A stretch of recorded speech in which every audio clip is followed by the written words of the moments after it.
Retirement. There's so much packed into that one word. It's not just a landmark, it is a state of mind. And it is also highly subjective. Some people like to slow down. Others like to keep themselves busy. But no matter how you deal with post-work life, the fact remains, you still need money. And to get it, you need to go to your nest egg, what you've been building over the course of your career. This is MoneyWise on NDTV Profit, and I'm Mathew. On today's program, I'm going to help you think about how to manage your money if you're close to retiring or you've just retired. My guest today is Nikhil Kothari, who's the director at Etika Wealth. Nikhil, thanks so much for joining me. Thank you. It's an age-old subject, and I think still is a subject that is not dealt with enough. And I'm hoping that over the course of this conversation, we deal with a lot of the important issues, because I know from seeing my father deal with retirement, there's a lot of question marks that come in when you reach that mark. It's like you've been chasing this thing for a decade, maybe more, because you know when it's coming. And then when it finally does come, you feel a little overwhelmed. Is that normal? Yeah, so you feel jittery, right? That many times people feel that, okay, there's a regular cash flows coming in, which was taking care of all the expenses. But what will happen once the salary stops in? Right? I won't get the monthly cash flows. So will I be able to retire comfortably? Will I be able to maintain the same lifestyle? Will I be able to spend the money the way I was spending now in terms of my lifestyle? So those questions keeps on coming to one's mind. And that's what made people jittery and little stressful just before the retirement. Yeah. That should I if I quit the thing, or should I keep on continuing for a few more years? Yeah. Because you don't want to take that leap of faith that, okay, this nest egg will be good enough to take care of expenses going forward. Because things are very different from what they were even 2 decades back, because the last few people that availed of pensions with government organizations, with PSUs, that still get a fixed amount every month, that doesn't exist for people that are currently employed, and for private sector anyway that didn't exist, right? That's the main reason that why people are feeling jittery. Because earlier it was very clear that you worked in an organization for 15, 20, 25 years, and then you start getting pension, and that pension will take care of your expenses. But that's no more the norm right now. And more so if you're working in private companies, you don't get any pension coming in, right? You may get a small pension from the EPF or other stuff, but major part of your money has to be taken care of from your nest egg, which you've created over a period of time. But the good part is that a lot of people have built the investments over a period of time. They have invested the money, and then today they have a good, corpus, which should be good enough to take care of the expenses going forward. The only thing is it requires a little more planning as compared to earlier when you used to get a pension every month on 1st of every month to your bank account. And this one, you need to do some investments accordingly. Make sure that you plan your cash flows accordingly, so that you keep on getting your monthly cash flows every month on month. To be very frank, if one has planned well, one doesn't have to worry about it. Because today there are so many instruments so well planned that you can keep on getting, like your salary coming to your bank account, a fixed amount of money which can take care of all your expenses will keep on coming to your bank account. And then you can enjoy your life as the way you want to it. So I want this conversation to be slightly different from what I've heard in several quarters, right, Nikhil? The tendency is to scare people a little bit, to say you don't have enough. And I know that inflation calculators tend to give you numbers that are a little hard to believe. So let's be practical and let's give people as usable information as we possibly can. How do you identify how much you need, for example, in the first couple of years? Because that's what you can see, that's what you can plan for. How do you do that? See, it's a very simple process, right? So first thing what I will request everyone is that write down your cash flow statement. What I mean by that, take your bank statement for last 1 year and see what all cash withdrawal you've done in last 1 year, what all utility bills you have paid, what all credit card bills you've paid on your personal thing.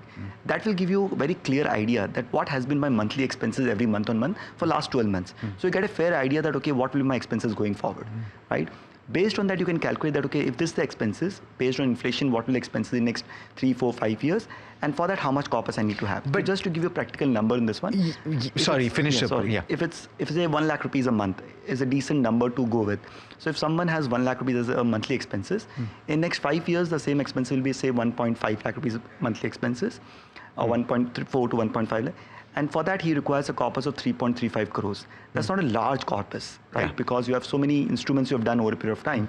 So if you once have 3.35 crore corpus, that corpus should be good enough, right? If invested well, to last him for all his life. Okay. The point that I wanted to make and what I want to ask your advice on is, when you do this cash flow and you look at the expenses that you have to perhaps deduct a few things, because just for example, you might have a fuel cost for a car that you've been driving to work, but you're not driving that 15, 20, 25 kilometers to work anymore. And so therefore, a large chunk of your expenses, 5,000 rupees maybe, for a full fuel tank, is not happening anymore. So that's a substantial cost that you reduce. So like that, there are many other expenses. So that's something, it's very, very, good to do a whole analysis of your last 12 months bank statement, at where all you have spent your money, right? So there may be expenses like you may have a telephone bill, which is not reimbursed by the company, but you make a lot of calls from that number to many places. Yes. You may have a travel expenses, right? Apart from local travel, you may have to travel nearby places. That may be another expenses.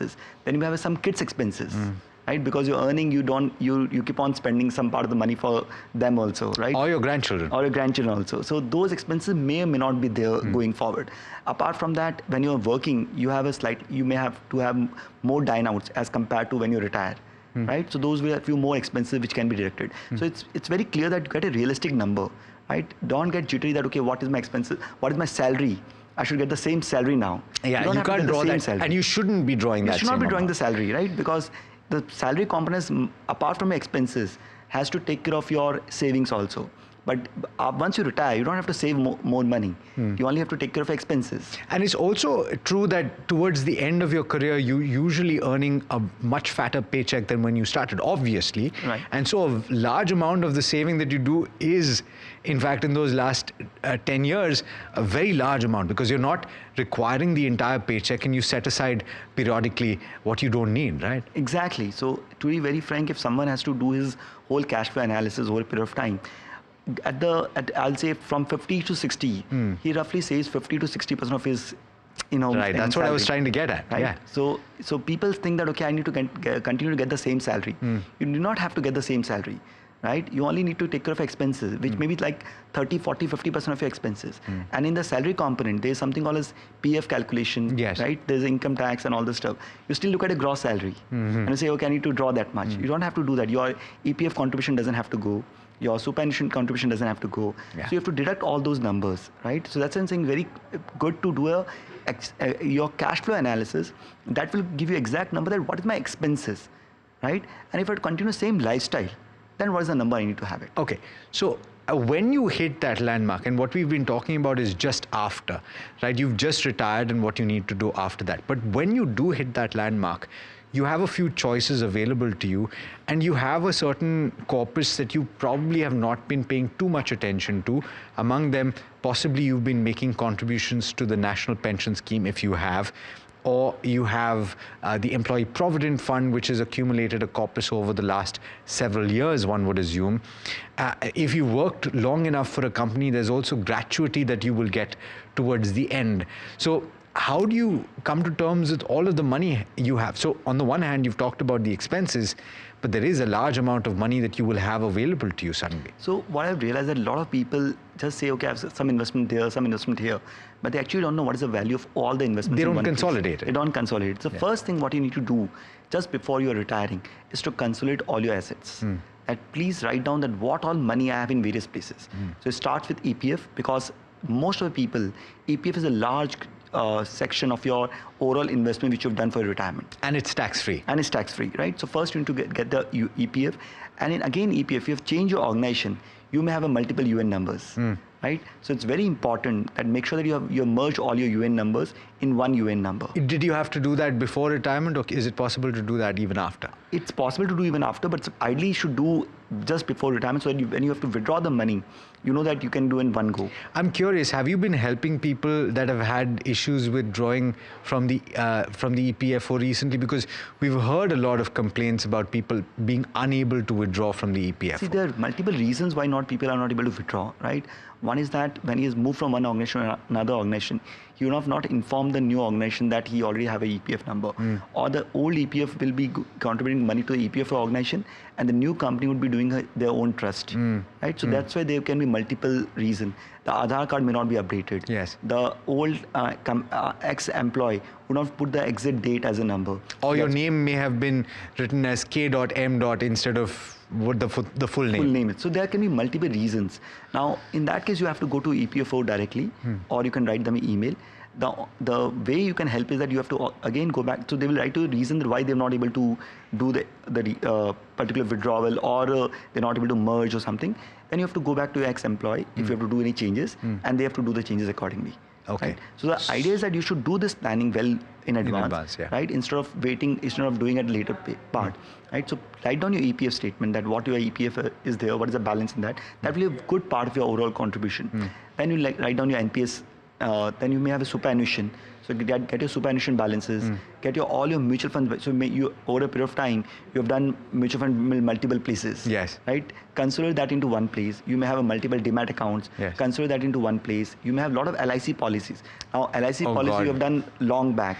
Now those policies may have a cash flows coming in now. Yeah. Right? A lot of people don't understand that, okay, what is the cash flow they're going to get from LIC? And a lot of people that are retaring now will have LIC policies. That's true. So a lot of people will have a lot of LIC policies, right? So get a statement from LIC that what will be my cash flows every year on year for next 20, 25 Can you years. do that? Yeah, you can do that. So there are softwares available for that, where you can put your LIC policies, details of LIC policies, and you get a whole cash flow statement.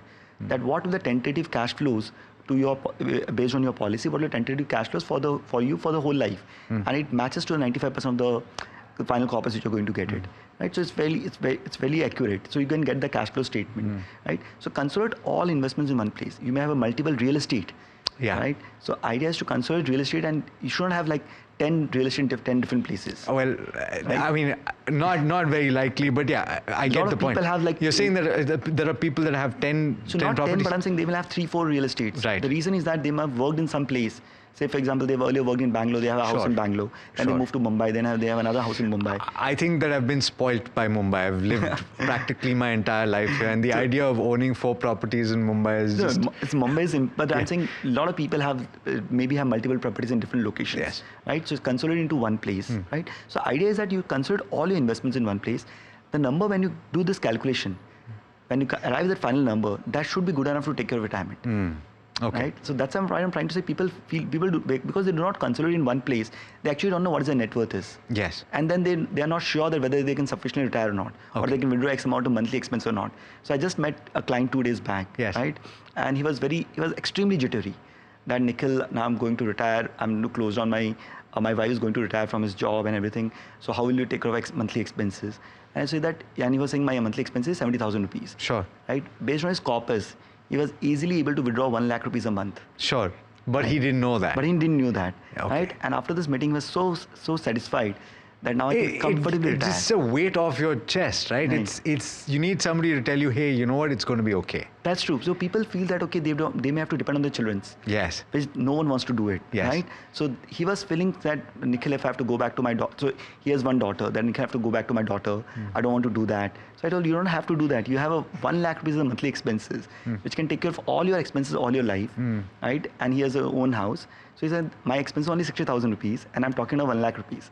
Just see the confidence what he walks out of the office. That's going to be critical, right? Because I know that I'm in the camp that says don't buy, rent. I'm talking about property. But then ultimately when you retire, you should have a roof over your head, because that's a huge cost. See, I'll say after 50, right? One should have a home, right? So financially, it completely makes sense that you should rent it out instead of buying it out. But after 50, you should think of owning a house. Yes. And 50 to 60 gives you good amount of time, so that you can, even if you're taking a loan, you can pay the EMIs for next 10 years. Yeah. And by the time you retire, you have a debt-free house, right? Why you need to do that is practically very reason that you can't keep on changing your house after retirement. Yeah, right? So and you need it- to have one proper house. And the cost. And the cost. So both the things, because then you feel even more jittery because you don't know what the rental expenses will be in future. So once you have your own house, you feel far more comfortable that I only have to take care of monthly expenses. I don't have to take care of the rent part of it. So I'll say that by 50, you should think of obviously buying the house. And why I'm saying 50 is because you have next 10 years. So even if you're taking a loan, you can easily pay the EMIs and should not have a loan after you're retired. Okay. You shouldn't have, so that's a question that I had. You shouldn't have liabilities after you retire? See, primarily, yes, right? To large extent, you should not have any liabilities. And you won't get a loan in any case. It's very difficult to get a loan after retirement. Yeah, but you might have loans that carry forward, so you need to be aware of that. See, only if the loan is for your rented property.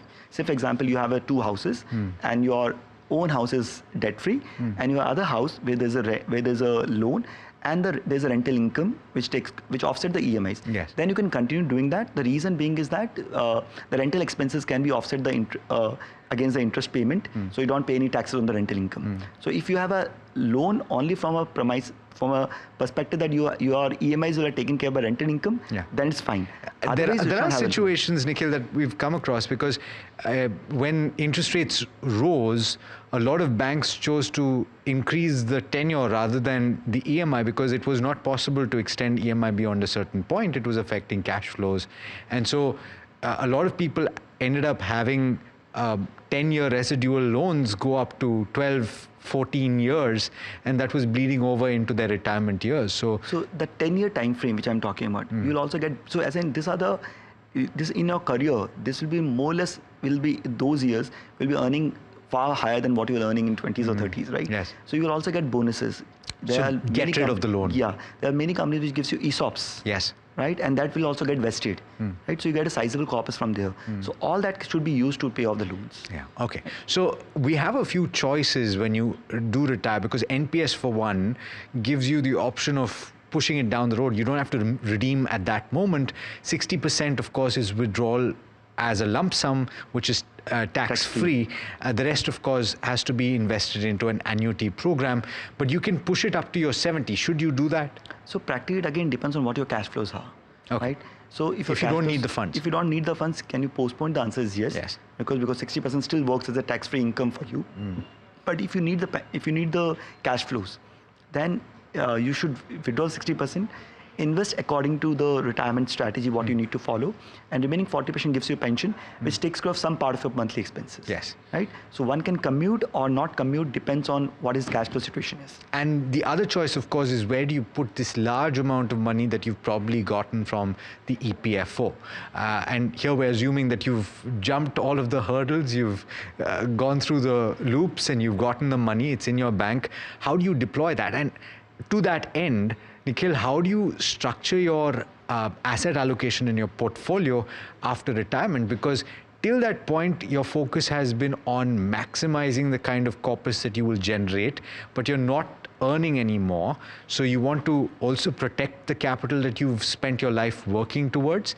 At the same time, you want a certain amount of capital generation to take care of your late years. So how do you change that allocation when you retire? So perfectly said, Alex, that you need to preserve the capital, also you need to grow the capital, which is the more important part. Yes. You need to balance both the things. So when you do a retirement, right, there's a strategy called as 3-bucket strategy. Okay. Okay, what you need to do, okay? So you have your cash flow, you have your expenses, you know that what will be monthly expenses, and you can inflate those expenses for next 30 years. Right? So which is the scary part. No, it's not a scary part. Okay. Right? I'll just come, right? So which I discussed with you that even if you have 1 lakh rupees as the monthly expenses and you want this money to be adjusted for like after 5 years, even if your monthly expense is 1.25 to 1.5 and you need money for 30 years, you only need a corpus of 3.5 crores. Because that is also growing. That's also growing, right? That's good enough. Sure. Right? Now, how do you deploy this 3 crores? Okay. And you will have various assets, right? So how do you deploy this 3 crores? Now, any money, so your expenses for next 3 years, right, should be idly kept in debt fund. Okay. Okay. So from there, you start a systemic withdrawal plan, which gives you say 1 lakh or 1.25 lakh rupees monthly expenses. Whatever the monthly expenses. Right. On your bank account. Right. So first 3 expenses, put that money in debt fund. Okay. The next 2 years money, which is 4th year and 5th year, put that in something like a equity savings fund, which is like a 10-15% equity and remaining in debt. Okay. Right. So your 5 years money is in very, very safe assets. So you know that whatever happens, my next 5-year cash flow is completely taken care.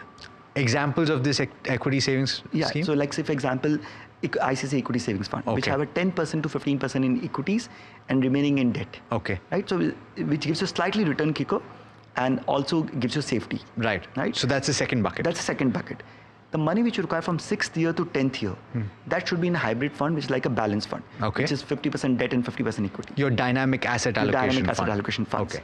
And the money which you require 10th or 12th year onwards to next 20 years, that should be in equities. Okay. Okay. So if you do this, and even in equity, you would be, not venturing too far into the broader market. You don't have to go to small cap or small cap funds. You may have a multi cap funds or a flexi cap funds, which gives you exposure across all markets. Sure. Now, if you do this bucketing, so what happens is that first thing, and over and above this one, you should have a 2 years money, the expenses. Like say for example, if someone has a monthly expenses of 15 lakh rupees per annum, so 30 lakh rupees should be in a debt fund, which is called a contingency money. Contingency, right? Your emergency fund. Your emergency fund. Now, the emergency fund will be used for two purposes. One is that if there is any emergency, you can withdraw that money. Secondly, this will be used, say for example, if like a COVID-like situation happens, and market negative, bleed to negative 20, 30, 40%. So that time you can use this contingency money to take care of expenses. And 2 years is a reasonable good time for market to recover. Okay. Right. So if you do follow this bucket strategy, then what happens is that so if you do asset allocation, roughly 25% of your money is in debt, another 15% to 17% is in equity savings, another 21% is in hybrid, and another 35% is in equity. Okay. If you do oral asset allocation, it's 50% debt and 50% equity. Okay. So you're not taking extreme risk, but not extremely conservative. Now, why you need to follow this? Because retirement itself is a 30-year chart. It's not a 1 year, 2 year thing, right? A lot of people think I should put all my money in debt. You should not put all your money in debt because you have to survive for next 30 years. So the later part, which is the money which is in equity, keeps on growing. Even the 37% of the corpus will give you more than what you require for all your retirement. Okay. And for those people that are not comfortable with mutual funds, which is a lot of people. Yeah, so the idea is that you have to invest in equities. Now there are multiple ways to invest in equities. You can do direct stocks, you can do mutual funds, or you can do a PMS. But you must. That's an absolute must. That's the only way to have a capital growth. Otherwise, to that extent. if you put all your money in fixed income, let's take or an gold. example. Right? Or gold, right? No, so again, gold is again like volatile like an equity. Yes, it is. I know that, but there are a lot of people that trust gold. So there are a lot of people who trust gold, but at the same time, I'm saying emotionally, people will never go and withdraw gold. That's true. And it won't give you regular cash flows. Okay. So it doesn't solve the retirement purpose at all. So from a financial planning standpoint, you have to invest in equity. Okay, we haven't spoken about certain expenses though. Post-retirement, you're talking about large medical expenses that can come through. You have set aside this contingency fund, this emergency fund, but how do you manage your health insurance, for example? Okay, so health insurance expenses has to be part of your regular cash flows. Okay, so you have to build that in. You have to build that in. So when you're doing your regular cash flows, so when I'm saying when you run your analysis of cash flow, it will include the health insurance expenses also, right? Which is the insurance part of it. Now coming to health insurance, when you're about to retire, first thing what you should do is that whether you have sufficient health insurance or not. If you always believe that you are rely on your company's health insurance, and so even companies allow you to port your health insurance once you retire. Yeah. So history continues. So then you should port your health insurance. Over and above this, you should take a super top-up policy. Okay. Right? What is super top-up policy? That my base policy maybe of 3 lakh, 5 lakh will cover the expenses. If any expense which is beyond 5 lakh rupees, right? Then my super top-up comes in place. And the premium is usually less. Premium far lesser, right? Yeah. So we've had a conversation on a top-up, super top-up and health insurance. So I can maybe direct you to that. It'll be available on the YouTube channel. But I want to also cover in terms of pulling money from this. You said debt funds for your immediate expenses. You use a systematic withdrawal plan. What are the tax advantages of that? Okay. So say for example, you have two options. You can put your money in fixed deposit and from there you get an interest, right? Yeah. Or you put this money in debt fund and from there you start an SWP. Yes. The difference is that when you put all your money in fixed deposit and you get the interest, the whole interest is taxable at slab rate. At the slab rate. Yes. I think we've covered the most important aspects over the course of the last half an hour, but there's so much to talk about. I guess we can spend the next 3 hours talking about this, Nikhil. Unfortunately, we're out of time. But what I will say is, you've listened to this conversation. If you've got specific questions on anything that we've spoken about, I'd encourage you to write in to us on any of our social media platforms, and we'll take it up on a future episode. Nikhil, thanks so much for joining me on this episode of MoneyWise. Thank you. And thank you so much for joining in on MoneyWise. It's been a pleasure bringing it to you. Do stay tuned. Lots more coming up on NDTV Profit.